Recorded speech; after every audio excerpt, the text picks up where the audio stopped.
ค่ะทุกคนวันนี้เราจะกินมาม่ากันนะคะมาม่าเผ็ด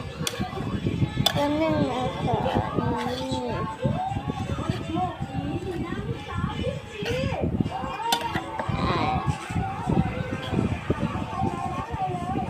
คำโต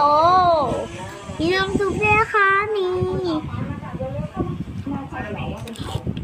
ถึงต้องมาตามหนูรถไปดูให้แน่ใจนี่ไง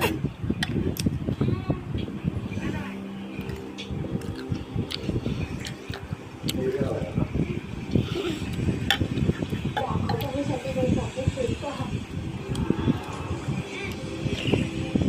งั้นไม่ได้ไว้ด้วย เราอยู่เนี่ยแหละฉันไม่อยากให้แม่รู้